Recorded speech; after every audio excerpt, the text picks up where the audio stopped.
Hello, America. I'm Mark Levin. This is Life, Liberty, and Levin in our special election edition. I think it's apropos to begin this program with a quote from Thomas Paine, one of the great early pamphleteers, journalists, if you will, reporters, if you will. And he wrote Common Sense, which was read by about 125,000 colonists. That's a lot of people back then. He also wrote a pamphlet called The American Crisis, and he wrote it on December 23rd, 1776. And George Washington and other founders have credited Thomas Paine, among others, but Paine in particular, with giving the intellectual and the patriotic founding for our movement for independence. And here's what he said in part. These are the times that try men's souls. The summer soldier and the sunshine patriot will in this crisis shrink from the service of their country. But he that stands by it now deserves the love and thanks of man and woman. Tyranny, like hell, is not easily conquered. Yet we have this consolation with us, that the harder the conflict, the more glorious the triumph. What we obtain too cheap, we esteem too lightly. It is dearness only that gives everything its value. Heaven knows how to put a proper price upon its goods, and it would be strange indeed if so celestial an article as freedom should not be highly rated. Freedom was his emphasis. Britain, with an army to enforce her tyranny, has declared that she has a right not only to tax, but to bind us all in all cases whatsoever. And if being bound in that manner is not slavery, then is there no such a thing as slavery upon earth. Even the expression is impious, for so unlimited a power can be only with God. That's Thomas Paine. You don't hear much about Thomas Paine these days, certainly by the media. Now, why am I reading that? What kind of soldier are you? I'm not talking about Army, Marines, etc. What kind of soldier are you? Are you a soldier for liberty or not? Because that's what this election's all about. The men who founded this country understood liberty. The men who founded this country understood the limitations of government. And the men who founded this country also understood what was meant by a free press. Do you know, back before the Revolution and during the Revolution, there were only a couple of dozen newspapers, a little over 30, less than 40. Even before that, there were a relative handful of printers. And the printers were the great patriots, because how else would you get the word out? But the pamphleteers were key. There were many, many pamphleteers. And they would write their pamphlets, which would include some news of the day, typically old news, because it took time for news to travel. But the vast majority of the pamphleteers were patriots for liberty, for limited government, for representative government, for private property rights.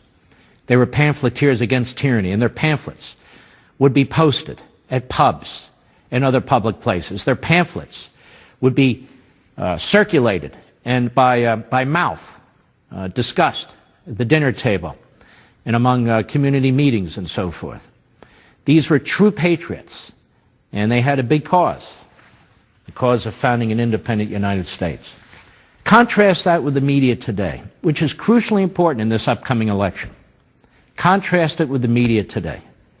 Do the media ever talk about individual liberty, private property rights, natural law, unalienable rights? Do they ever talk about that? No. What do the media talk about? Typically one of two things: pushing the progressive left agenda or trashing the President of the United States. That's pretty much it. They are Johnny and Janie two-notes. And it's a big problem in this country. So this election is about not only defeating many, many radicals that the Democrats have nominated, some of them are outright bigots, but it's also about pushing back against the media that has no comprehension whatsoever what freedom of the press means, the history of freedom of the press, and why it's so important. Freedom of the press exists to undergird freedom of speech. Freedom of the press is simply a person or a group of people, or today businesses, communicating with the American people, sharing information with the American people. But freedom of speech is the basis for freedom of the press. But when the press becomes myopic, malignant, when so-called reporters are really practicing groupthink, because the vast majority of them are located in and around Washington, D.C., in and around New York City, in and around Los Angeles. Not Kansas, not Missouri, not Arkansas, you name it, all the states in between. Well, then they have a pretty much aggregate mindset. And that aggregate mindset is to advance the cause of centralized government, ubiquitous government. And now, even worse, they are attacking those of us who disagree with that alien ideology, progressivism, that was imported into the United States. Progressivism, which is the progeny of, yes, Marxism, Karl Marx, Friedrich Engels, Hegelism, Hegel, German philosophers who wrote about fundamentally transforming and altering the kind of society that we have, attacking capitalism, attacking the individual, insisting that the only way the individual can be really fully realized is through the state, that we all must be a part of the state, we all must work for the state, pushing this notion of radical egalitarianism. Let me ask you something. In Arizona, the Democrat Senate candidate, is that not her? In Florida, the Democrat gubernatorial candidate, is that not him? In Georgia, the Democrat gubernatorial candidate, is that not her? Is it not Bernie Sanders and Kamala Harris? Is it not Barack Obama and all the rest? The Democrat Party now is not the Democrat Party of even 30, 40 years ago. The Democrat Party is an extremely radical, European-type left-wing party. And in order for their agenda to advance, they must undermine our constitutional order and our Republican order. But it's not just them. They have a mouthpiece, they have a voice, and that is the modern-day American media, the press. Survey after survey has shown us that the vast majority of so-called reporters are liberals and or Democrats. The vast majority of so-called journalists or reporters live at the edges of the country, not in the center of the country. The vast majority of the major media live in the edges of the country, not in the center of the country. So we have this cultural battle going on between those of us who wish to uphold our traditions, those of us who actually believe in constitutional republicanism, and those who do not. And the reason why the Kavanaugh hearings were so important, because it all came to a head right there. Basic issues of Western civilization and the Enlightenment, basic issues of the American founding, due process, presumption of innocence, were on trial, were on display at that hearing over a Supreme Court justice. And the Democrats, to a man and woman, rejected the Enlightenment, rejected Western civilization, rejected the Bill of Rights. Oh, it's just an interview. It's not just an interview. If somebody's accused of criminal behavior, whether it is in a congressional form or some other form, they have basic rights. They're not guilty until proven innocent. They are innocent until proven guilty. And in Kavanaugh's case, there wasn't a shred of evidence. There wasn't a scintilla of evidence. None. And yet, look what they did to this man. But this is illustrative, because they're doing it to you. Throughout the media, as I speak, when you look at CNN or MSNBC, when you read the Washington Post or the New York Times, and that ilk, they're trashing you, the American people. They're comparing you to Nazis. They're calling you racists. They're calling you white supremacists. We reject this. We abhor this. We embrace individual liberty and constitutionalism and unalienable rights for all people, regardless of color, regardless of gender, regardless of religion. We believe in the individual. That is our philosophy. That is our philosophy as conservatives. They do not. They identify us as groups. They put us into groups. And you can see it on CNN and MSNBC in particular. It's truly outrageous. And these are news organizations. And they are so furious that they were not able to determine who would be president in the last presidential cycle. They have spent every hour and every day since Donald Trump was elected president, actually before, every hour and every day trying to destroy his character, trying to uproot his administration, trying to create controversy in order to diminish him and diminish you. and to change the course of the 2016 election and to change the course of history. That's exactly what they're doing right now. It's time to stand up. That's what Tuesday's about. For ourselves, for our families, for our faith, for our country, for our party, and for our president. It's time to stand up. I know the vast majority of you, if there's early voting, have already voted or you're prepared to vote on Tuesday. It's not enough. You need to be Thomas Paine. You need to tell your family, friends, colleagues, and neighbors that they must vote. If they're going to vote the right way, you need to be in charge. You need to be following up with them. You need to be your precinct captain. If those of you watching me now contact 4, 5, 6, 7 people or even more, take it upon yourself. Forget about the political party and the RNC. Take it upon yourself, you, the modern day Thomas Paine, to get the vote out in your own little familial or social circle. You will make the difference in close elections throughout the country for the Senate, for governorships, and congressional races. You will push back against this force in the media, against this force in the Democrat Party, against this force in Hollywood. You will push back against the far East Coast and the far West Coast that's trying to devour and control the rest of the country. It is time to push back. The press has interposed itself in this election in a way that I have never seen before. In a way that I've never seen before. They want you to believe that the President of the United States is a racist because of his immigration policies. The President is not a racist. The President's immigration policies are identical to what Barack Obama, Bill Clinton, Hillary Clinton, Harry Reid, Joe Biden's immigration policies were a decade ago. A decade ago. They want you to believe that this President is destroying freedom of the press. How so? By calling them out? By calling them out and exposing what they're doing? Unlike John Adams in the Sedition Act, back when he was president, or Abraham Lincoln in his executive order, or Woodrow Wilson in the Sedition Act of 1918, we don't have any Sedition Act that this president is enforcing. He's not putting journalists and editors in prison as those presidents did. He's not shutting down newspapers as those presidents did. The only threat he poses to the media is he fights back. President's not attacking any part of the Constitution. He's trying to defend the Constitution. But it's up to us now. It's up to you and me. The question is this. We have men and women, young men and women who volunteered to fight for this country throughout our history. And we have men and women today in one hellhole after another. What are they fighting for? Are they fighting for the fundamental transformation of America? Are they fighting for this government program or that government program? Are they fighting for some bigots who are running for office as Democrats? Are they fighting for a so-called free press that continues to trash this country? No! They're fighting for you and your principles. And the least we can do here at home is to not only vote, but make sure our family, friends, colleagues, and neighbors vote too.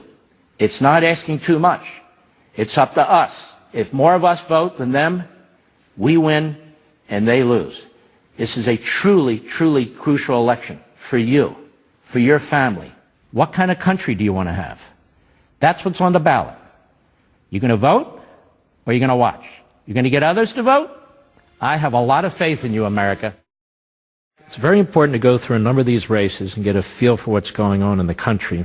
It's very important that people turn out and vote and bring out family members, and nobody better to help us than one of the great pollsters in America, John McLaughlin. How are you, brother? Pleasure to be here. You were Donald Trump's pollster sir. during the campaign. You're probably the only pollster in the world that got that right.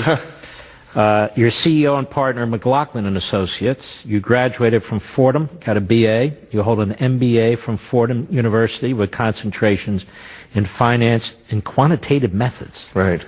Glad I wasn't in your class. I wouldn't have done very well. John McLaughlin, let's jump into this. As I understand it, there are 78 competitive races.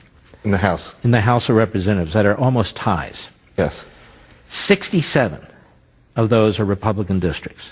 Absolutely. You've indicated to me before 16 lean Democrat, and 11 of those are Republican districts. Yes. 26 lean Republican, and 25 of those are Republican districts. Toss-ups, 36. Right. 31 of which are Republican districts. Yes. So, if Republicans and Trump supporters turn out and vote in these Republican districts, Republicans might hold the House. I'm not trying to be a Pollyanna, but isn't that what the stats show you? Yes. In fact, we had a poll last week, national generic ballot. We had 44% saying they voted Republican, 46 Democrat, 10% were undecided. It's in range. Donald Trump won the election on Election Day. I mean, there was a record. Our strategy was to bring out new voters. And there was 9 million more voters who voted in 2016 than did in 2012. And those were the voters who came out and won Pennsylvania for us, won Wisconsin, won Michigan. We had a strategy to build a heartland coalition of voters to come out in Sunbelt and Rust Belt. That's where these districts are, a lot of them. And even in the parts of New York State or California or Pennsylvania and New Jersey, those are our voters. They're exurbs and suburban voters in those districts. Trump brought out 63 million voters. And in a typical midterm election, you only get 90 million voters came out in 2010, 83 million in 2014. There's going to be more than 90 million voters this time. Could approach 100 million because the anti-Trump voters are coming out to some degree. But now, since the Kavanaugh hearings, the Republicans and the Trump voters have gotten re-engaged, and that 63 million on Tuesday, just like they came out 2 years ago, they can win the House. They can hold the House. And you know what they want to do? They want to stop Nancy Pelosi. Nancy Pelosi, if she gets control of the House, she will be the most powerful Democrat in the country. Let's go through some of these races. Okay. Let's start with the Senate.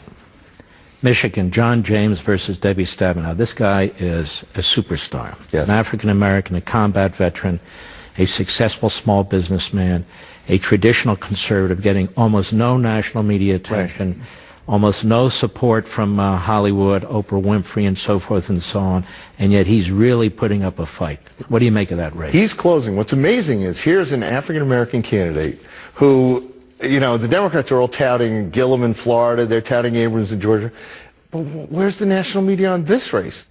And there's Trump voters are coming back out in Michigan for him. So if the people vote, he wins. Yes. Let's look at Montana. Something interesting there. We have Rosendale, the Republican, Tester, the Democrat. Tester goes to Montana. He pretends he's one of the good old boys, that he's a moderate, comes to Washington, votes the New York, Massachusetts way. He's a sure Schumer vote for a leader of the Democrats there. Rosendale is the Republican. He's the state auditor. Now the Libertarian has dropped out and endorsed Rosendale. What do you make of that race? I think Rosendale's going to win. Again, it focuses on turnout. But the irony is, Tester was running that he was somebody who voted for Trump. And now he's been exposed. He didn't give us a vote on tax cuts. He didn't give us a vote on Kavanaugh or Gorsuch. So I think he's been exposed, and Trump has made it a mission to see him defeated. He's been to Montana. So then again, it's a tight race. If close people race. Don't vote, we lose. It's got to come out on Tuesday. Everything's pointed to Tuesday. Texas, Ted Cruz, and we have Robert Francis O'Rourke. $70 million O'Rourke has spent. Right. Half of it's come or more have come out of Manhattan, Los Angeles area, Hollywood, and so forth. They're trying to take out Cruz because Cruz is the leading conservative in the United States Senate, and behind Trump, people would argue, is the second most prominent conservative. So they want to make an example of him. How's that going to turn out? It's backfiring on them because there's another state that post-Kavanaugh where Trump is popular in Texas, and Trump is basically his voters, and it won't even be close. He'll win decisively, Cruz, because O'Rourke, running as an anti-Trump candidate, is basically sending votes to Cruz every day. He's also running on Bernie Sanders issues. It's unbelievable. Right. All right, quickly, Florida, Rick Scott versus Nelson. This is a nail-biter. This is a very close race, just like the presidential race. It's going to be that close. But Rick Scott's done an amazing job as governor, particularly with these hurricanes. He even took people in from Puerto Rico when they were hurt. And he's been focused on making sure the panhandle recovers. I think all the polls have it dead even. He pulls this one out. Missouri, Josh Hawley, Claire McCaskill, has she finally been exposed as the leftist that she is? Oh, absolutely. And that's a state that was solid for the president.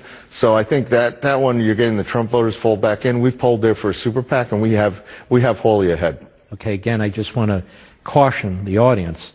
If you don't turn out and you don't bring out family members and friends and colleagues, all this will be reversed. All of this will change. So you're assuming the Trump supporters, the Republicans, come out in large numbers and do what they should do. Right, and they should make sure they bring their friends. So bring a friend. Arizona, you have McSally and Sinema. The Sinema is like a kook. Yeah. What's going to happen there? McSally will pull that one out in a close race. Very close. It's very close, though. Because there was an ugly primary there. Right. Conservatives don't trust McSally because she's been relatively moderate and so forth. But as I said on my radio show, that's not what this election is about. It's not your typical election. This election is about defending the election of 2016, defending the Constitution. This is really basic stuff. Yes. West Virginia, Patrick Morrissey versus Joe Manchin. Manchin's always been popular, but West Virginians don't want to go back to the policies of Barack Obama, where they were closing coal mines and putting people in West Virginia out of work. So in this one, this is really tight right now. The edge is still for Manchin, but again, it's another state where if the Trump voters come out on Tuesday, we could pull a big upset. He will vote for Schumer to be their leader. He'll throw 95% of their votes to the Democrats. Indiana, quickly, Mike Braun versus Joe Donnelly. That's another one. Donnelly's still ahead, and the Libertarian candidate is taking some votes that would go back in for Braun. But right now, Donnelly has an edge, but Trump's going in there. Nevada, Dean Heller and Jackie Rosen. That one again. It's another one that's really close, and you won't know till Tuesday based on turnout. There's a lot of these races where it's all coming down to, does the Trump coalition that came out 2 years ago come back out and support these candidates? Because why would we want people who are going to vote for a leadership that are going to impeach our president? If we have a significant voter turnout, these tight races, 2-3 points here and there, they will flip Republican. Yes. If they do, these tight races, we're talking about half a dozen, 10 races, they'll flip the other way. Yeah. That's how crucial this is. John McLaughlin, let's take a look at the House of Representatives. And I just want all the viewers to understand that even though a number of these people may not be their representatives, they vote on issues that affect them across the board. So they can still support them, financially. But even more, people who live in these districts, they really need to turn out. Let's take a look at several of them. These are these tight districts. Virginia 7, Dave Bratt. Right. He beat Eric Cantor in the primary a few years back. He's part of the Freedom Caucus, a leader in the Freedom Caucus. He's facing Abigail Spanberger, who's a former CIA analyst, but a hardcore leftist. And she's running as a moderate and a CIA analyst. How's that race look? Well, that's a district that Donald Trump won by 6. It's a really dead-even race right now. But those suburban voters in Chesterfield County, if they don't vote for Dave Bratt, you're going to get a Democrat who's going to raise their taxes and vote for impeachment. Oh, absolutely. Barbara Comstock, she's the last Republican in the little circle around Washington, D.C. suburbs, Fairfax, McLean, Loudoun County. She's the incumbent running against Jennifer Wexton, who is the biggest taxing Democrat in the state Senate in Virginia. Yeah. Tight race. Tight race. And Barbara, I've always done her polling. And we've never released it, but we released one a couple weeks ago where she was ahead by a point. And the Washington Post, the rest have ridiculed this, but let me tell you, she's the hardest working person. She represents her district extremely well, and she always defies the polls. Because last time, Hillary Clinton won her district by 10 points, and she won by 6. And she's being targeted by leadership. She's being targeted by Bloomberg. She's being targeted by the Washington Post. Dana Rohrabacher.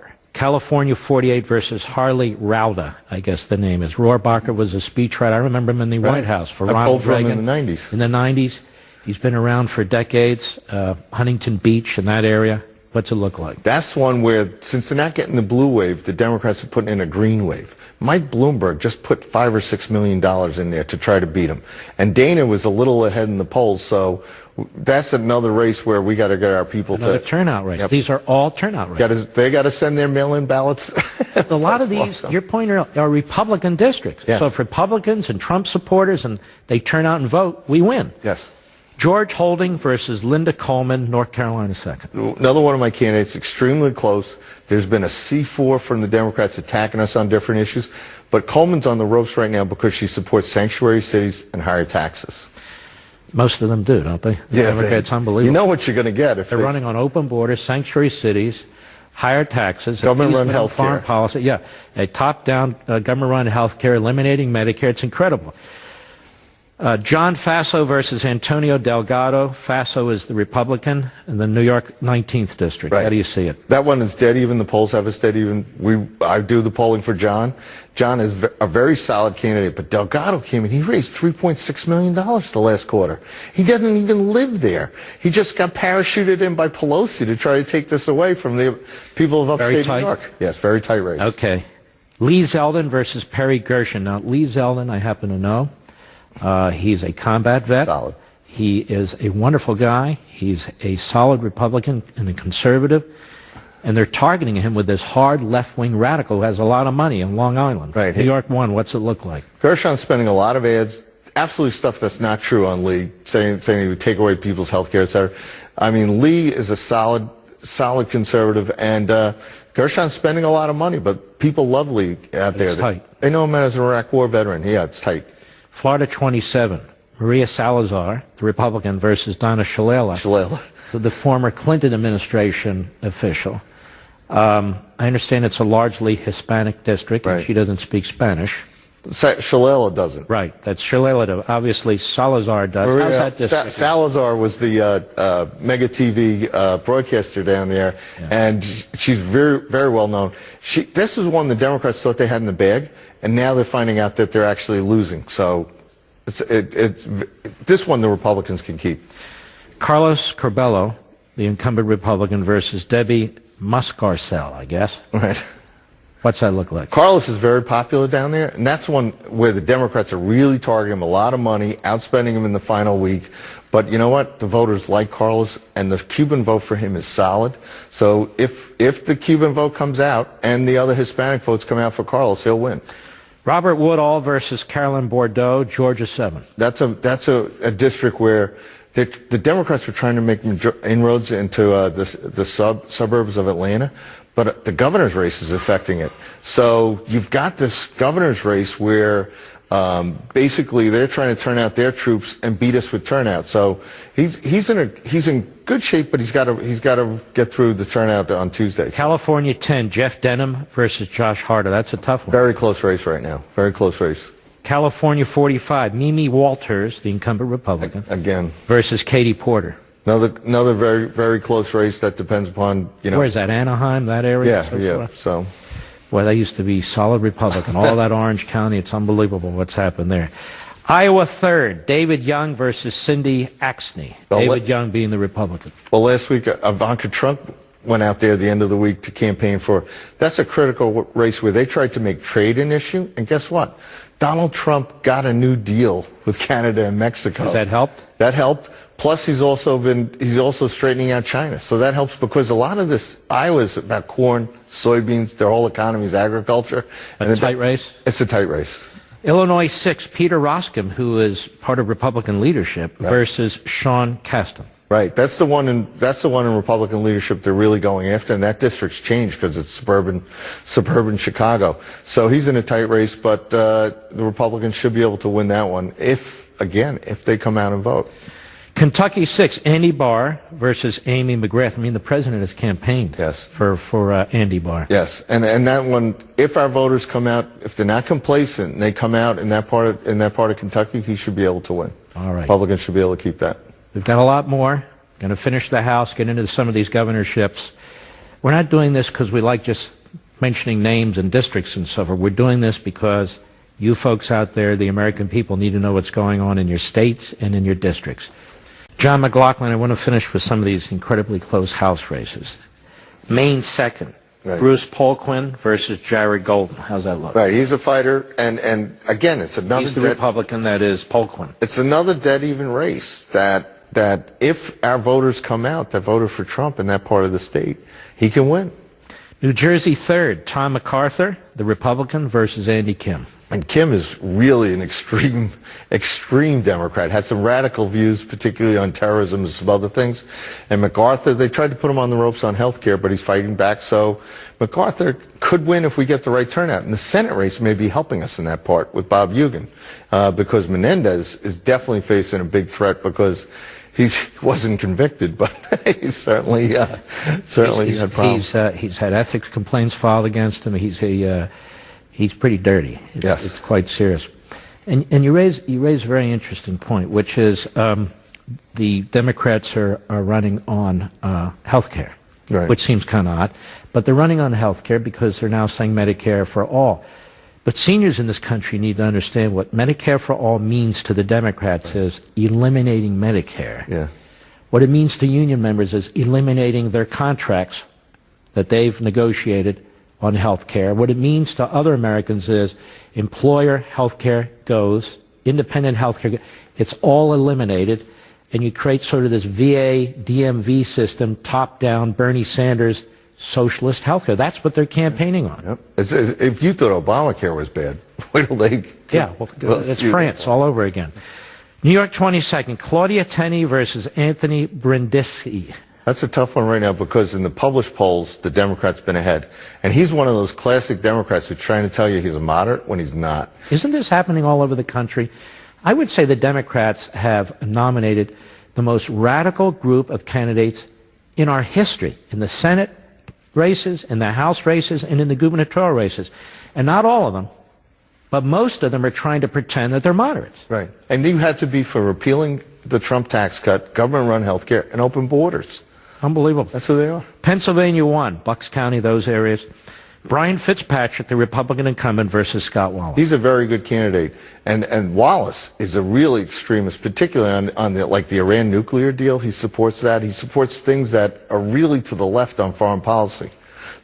Texas 32, we have Pete Sessions, a longtime Republican incumbent, versus Colin Allred. What's going on there? Well, in Pete Sessions' district, you've got a lot more of these suburban voters, and the Democrats have made it about trying to take back suburban women from Pete in that district. How do they hope to take back suburban women?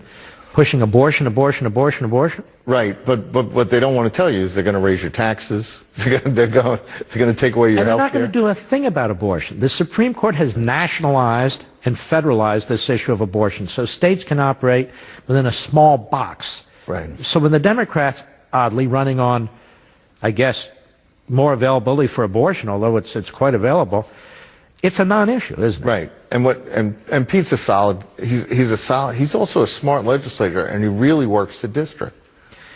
Mia Love in Utah, Republican incumbent versus Ben McAdams. She's in trouble, isn't she? Yes, she's in a close race, and again, even in Utah, it's going to come down to turnout. That we got to make sure that the Trump voters in that part of the state come back out. Plus, Senator Romney, Romney in the Senate race should be able to help her get her through. We'll see. Here's the thing about this. You've got all these Republican districts with these close races up for grabs within 1, 2, 3 points. Yes. If the Democrats win most of them, they take the House. Oh, absolutely. 23 seats. As a result of Republicans failing to vote. Right. As a result of Republicans failing to show up on Election Day with family members and friends and colleagues to fix this and take care of this. Right. And then we will have endless subpoenas against the president, his family, the administration. We will have endless investigations, not of the top ranks of the FBI, but of those who've been trying to expose what took place in the administration during the course of the last election. You're not going to have border security. You're not going to have a wall. You're not going to have the kind of spending you need for our defense that the president and the Republicans have been promoting. On the Senate side, if there's another vacancy on the Supreme Court or two, we're not going to be able to fill it because the Democrats will simply block it. Right. So there's an enormous amount at stake. You tell me if I'm right or wrong about this, John McLaughlin. I view this as a race about the American people. Forget about Republicans, Democrats, Trump, not Trump. This is about us, what kind of country we want to have. And all we have to do is show up and vote and bring 5 people with us. Yes, absolutely. And all those things you're saying, this is the most important midterm election that we have seen probably in our lifetimes. Because the Democrats are really starting the 2020 campaign for president right now. They're running against Donald Trump, but to President Trump's credit, he's picking these Republican candidates up and he's putting them on his shoulders, trying to bring them across the finish line. So this is really consequential in terms of policy. Governorships, very, very important, particularly coming into the 2020 presidential election. I think the biggest race, at least for me, is in Florida. Ron DeSantis, solid conservative, pro-America, veteran, pro-Israel. Andrew Gillum, Bernie Sanders, left-wing, anti-Israel, and I would argue an incredible radical who has a number of corruption issues swirling around him. How do you see that race for governor? You're right about that with the corruption issues. The FBI was leaking out stuff this week about him taking tickets, paying for events. They have this guy set up. The FBI doesn't leak that stuff out unless they know somebody's really bad right What's before going an to election. happen in that race? I think that one DeSantis ends up picking up winning, but it depends upon turnout. Because every race you say, I want to underscore that. You're saying, look, This is our race to have if we turn out. Through the end of the week, Florida had 4 million votes cast already, and the Republicans had a slight lead in party enrollment. But you know what? Over the weekend, the Democrats usually have a good in-person turnout. On Monday, the Republicans have to win the turnout just like they did for President Trump. They got to get out. Let's move quickly. Kansas, Chris Kobosh, wonderful candidate, versus Laura Kelly. He's pulling ahead, and it's definitely he's pulling ahead on the strength of Donald Trump in that state in Kansas, and they're even making immigration an issue in the governor's race in Kansas. Well, you know what? Right. Our voters don't like seeing caravans. Wisconsin, that's for sure. Scott Walker, great governor versus Tony Evers. I think he ends up pulling that one out because it's dead even in the races. But you know what? He's done a lot for the state of Wisconsin. Unbelievable governor. Great record. Georgia, Brian Kemp versus Stacey Abrams. At the end of the week, Brian Kemp was dead even with her in a poll that the Atlanta Journal-Constitution had. And I polled there for Governor Deal in Georgia. And when I looked at their polls, I said we were going to win by 8 points, and we won by 8. I looked at Kemp's polling in that. I think he pulls it out 50.5 if his vote gets out on Tuesday. Once again, Nevada. Adam Laxalt, the grandson of the great Paul Laxalt, is the Attorney General, Republican versus Steve Sisolak. Right. All the polls there are dead even, just like the U.S. Senate race in that. And guess what? The Democrats are counting on winning the turnout on that one on Tuesday, too. All across the country, the Democrats are turning out on Republicans, and Trump supporters are counting on not turning out. Right. And their base being so furious, and the media helping them with all these claims of racism, and Trump is Hitler, and he's against immigrants and this. Do you think they're going to be effective, or do you think Republicans and Trump supporters are going to see through all this? I think we're seeing through this. But again, we won't know the results till they actually see the votes on Tuesday. Just like when Trump. Forget all the exit polls. Forget all the polls coming into it. We had to see the votes. The last Sunday before the election, and here's the problem. We're talking about all these Republican districts, a lot of Republican states. If Republicans, conservatives, Trump supporters don't unite and turn out en masse, we lose. And the country lurches hard left. Right. And the House of Representatives lurches hard left. And the Senate lurches hard left because we didn't do our civic duty. Right, right. And that hard left is really would change our life. It would just undo so many good things that the president's been able to accomplish in the last 2 years. You would see socialized medicine coming back to the front. They'd want to repeal the tax cuts. They'll definitely stall anything. They'll put back in government regulations, and you'll have open borders. They will legitimize basically people just walking in the country and staying. And Maxine Waters has already announced that she intends to persecute, as chairman of the Finance Committee, companies that she disagrees with. You'll have Adam Schiff in charge of investigations. You'll have this crazy guy in Manhattan in charge of the Judiciary Committee, Jerry Nadler. If Republicans in Republican districts don't turn out en masse and take care of business, we lurch left and there's chaos. I want to thank you, John McLaughlin. Thank you. Appreciate it.